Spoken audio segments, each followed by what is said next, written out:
क्या ब्रह्मास्त्र से भी कर्ण की कवच और कुंडल उसकी रक्षा कर सकते थे? आइए जानते हैं इस वीडियो में। नमस्कार मित्रों, यूँ तो हर किसी ने महाभारत पढ़ा और सुना जरूर है। इसी महाभारत में कर्ण नाम का एक योद्धा भी था जो अद्भुत गुणों के कारण काफ़ी प्रसिद्ध बन गया। कर्ण की ताकत का मुख्य कारण उसका कवच और कुंडल ही था। यही कारण था कि कर्ण को कभी भी कोई योद्धा परास्त नहीं कर सका और कर्ण को मार पाना लगभग सबके लिए असंभव ही था। कर्ण को लेकर एक खास बात यह भी है कि पांडव होने के बावजूद उन्होंने कौरवों का साथ दिया। ऐसे में आइए जानते हैं कि क्या ब्रह्मास्त्र से भी कर्ण के कवच और कुंडल उसकी रक्षा कर सकते थे।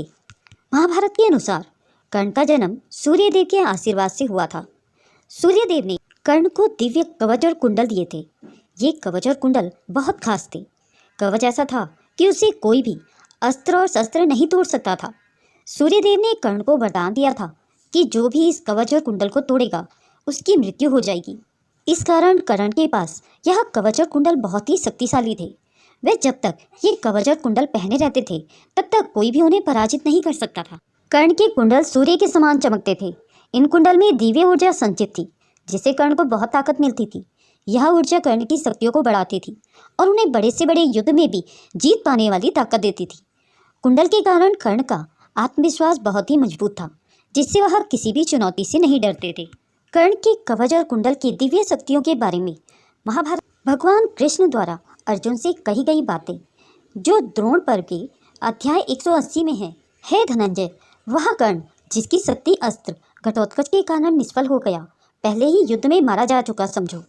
इस संसार में कोई ऐसा व्यक्ति नहीं है जो उस कर्ण का सामना कर सके, जो उस शक्ति अस्त्र से सुसज्जित और युद्ध में कार्तिकेय के समान दिखाई देता है।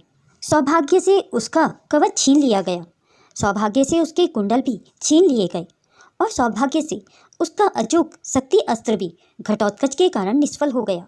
उन प्राकृतिक कवच और कुंडलों को पहने हुए कर्ण अपनी इंद्रियों को नियंत्रित रखता था।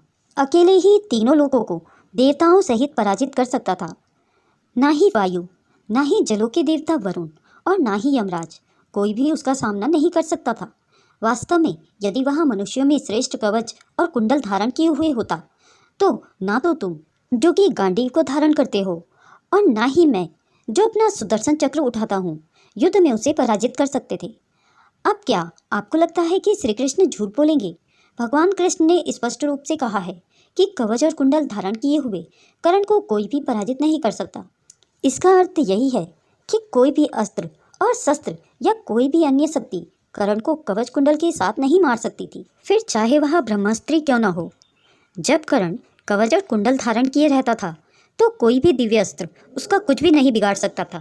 दोस्तों, अगर यह वीडियो आपको पसंद आई हो तो इसे लाइक और शेयर जरूर करें। अगर आप मेरे चैनल में नए हैं और ऐसी ही रोचक कथाएं सुनना पसंद करते हैं तो मेरे चैनल को सब्सक्राइब करें। वीडियो को अंत तक देखने के लिए आप सभी का बहुत बहुत धन्यवाद।